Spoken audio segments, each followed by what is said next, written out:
Bismillahirrahmanirrahim. Assalamualaikum warahmatullahi wabarakatuh.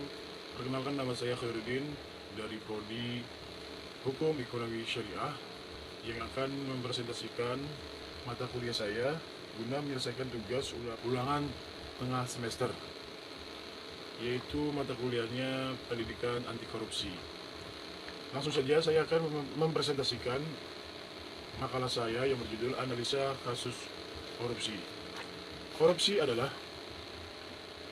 Korupsi berasal dari bahasa Latin yaitu corruptio, yang artinya busuk, rusak, menggoyahkan, memutar balik, atau menyogok.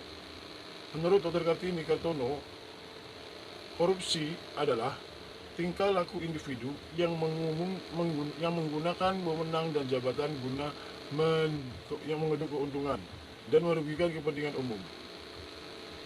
Gambaran umum korupsi di Indonesia dan jenis-jenis korupsi. Korupsi di Indonesia dimulai sejak era Orde Lama sekitar tahun 1960-an. Bahkan sangat mungkin pada tahun-tahun sebelumnya. Pemerintah melalui Undang-Undang Nomor 24 PRP 1960 yang diikuti dengan dilaksanakannya Operasi Budi dan pembentukan Tim Pemberantasan Korupsi berdasarkan Keputusan Presiden Nomor 226 Tahun 1967 yang dipimpin langsung oleh Jaksa Agung, belum membuahkan hasil nyata. Dan era Orde Baru muncul Undang-Undang Nomor 3 Tahun 1971 dengan Operasi Tertib yang dilakukan Komando Operasi Pemulihan Keamanan dan Ketertiban. Namun dengan kemajuan iptek, modus operandi korupsi semakin canggih dan rumit sehingga undang-undang tersebut gagal dilaksanakannya. Selanjutnya dikeluarkan kembali Undang-Undang Nomor 31 Tahun 1999. Upaya-upaya hukum yang telah dilakukan pemerintah sebenarnya sudah cukup banyak dan sistematis. Namun korupsi di Indonesia semakin banyak sejak akhir 1997 saat negara mengalami krisis politik, sosial, kepemimpinan, dan kepercayaan yang pada akhirnya menjadi krisis multidimensi. Gerakan reformasi yang menumbangkan rezim Orde Baru menuntut antara lain ditegakkan supremasi hukum dan pemberantasan korupsi, kolusi, dan nepotisme. Tuntutan tersebut akhirnya dituangkan di dalam Ketetapan MPR Nomor 4 MPR 1999 dan Undang-Undang Nomor 28 Tahun 1999 tentang penyelenggaraan negara yang bersih dan bebas dari KKN. KKN itu singkatannya dari korupsi, kolusi, dan nepotisme ya. Dan di sini juga saya akan menyebutkan jenis-jenis korupsi. Menurut Undang-Undang Nomor 20 Tahun 2001 tentang pemberantasan tindak pidana korupsi, ada 30 jenis tindakan yang bisa dikategorikan sebagai tindak korupsi. Namun secara ringkas tindakan-tindakan itu bisa dikelompokkan menjadi 7 ya. Yang di sini saya sebutkan 7 ya, sebenarnya banyak. Yang pertama, kerugian keuntungan negara. Yang kedua, suap menyuap. Yang ketiga, penggelapan dalam jabatan. Yang kelima, pemerasan. Yang keenam, benturan kepentingan dalam pengadaan. Yang ketujuh, gratifikasi. Gratifikasi ini istilahnya lain pemberian hadiah ya, pemberian hadiah. Dan tindakan pidana korupsi dalam perspektif normatif memperhatikan Undang-Undang Nomor 31 Tahun 1999, Undang-Undang Nomor 20 Tahun 2001, maka tindak pidana korupsi itu dapat dilihat dari dua segi, yaitu korupsi aktif dan korupsi pasif. Nah, di sini disebutkan ada dua ya, ada dua, korupsi aktif dan korupsi pasif. Saya jelaskan dulu yang tentang korupsi aktif. Adapun yang dimaksud dengan korupsi aktif adalah sebagai ini, di sini ada beberapa yang disebutkan korupsi aktif. Di sini saya cantumkan ada 14 korupsi aktif dan saya sebutkan cuma 3 saja ya. Secara melawan hukum, memperkaya. Yang pertama, secara melawan hukum, memperkaya diri sendiri atau orang lain, atau korupsi yang dapat merugikan keuangan negara atau perekonomian negara. Pasal 2 Undang-Undang Nomor 31 Tahun 1999. Dan yang kedua, dengan tujuan menguntungkan diri sendiri atau orang lain, atau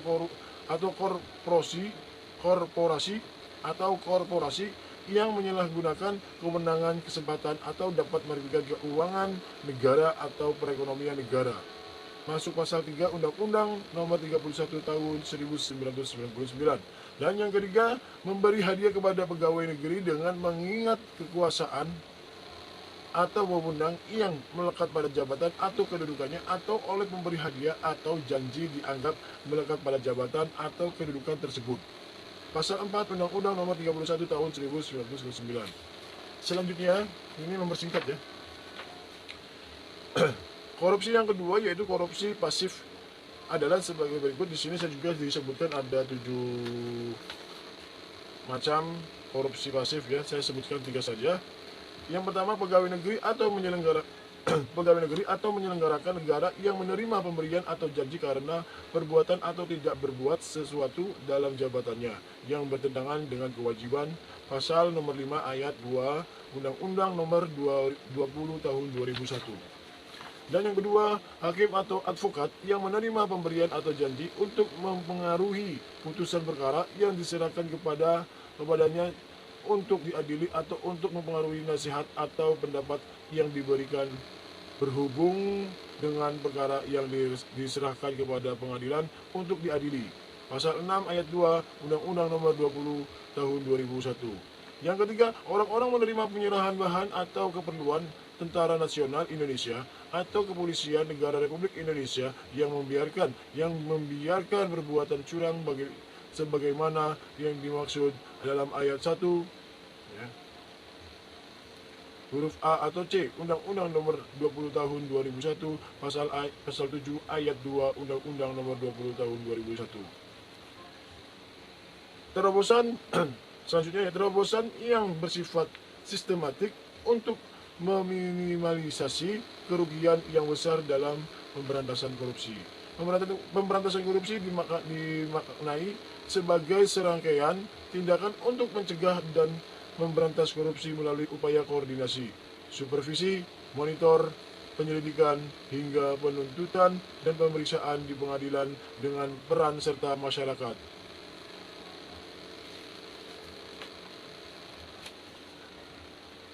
Pada seluruh konteks di atas, KPK diletakkan sebagai trigger mechanism yang dapat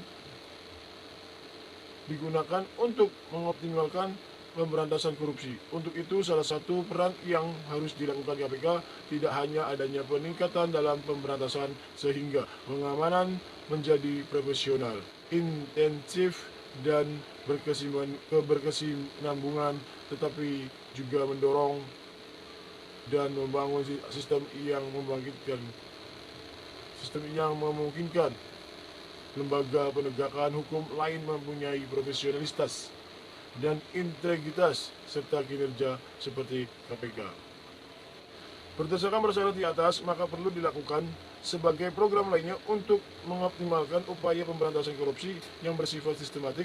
Adapun beberapa terobosan pemberantasan korupsi yang bersifat sistematik yang diusulkan yaitu antara lain, yang pertama di sini ada 7 juga ya, saya sebutkan 7 saja. Saya sebutkan 2 saja. Yang pertama, KPK lembaga yang ditujukan untuk membuat trigger mechanism dalam pemberantasan korupsi harus ditingkatkan kinerjanya. Yang kedua, mengintegrasikan kebijakan pendidikan, penindakan, dan pencegahan berdasar roadmap yang sudah disusun.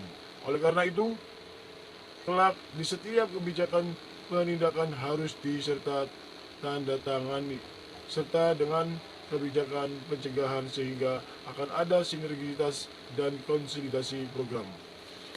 Lanjut.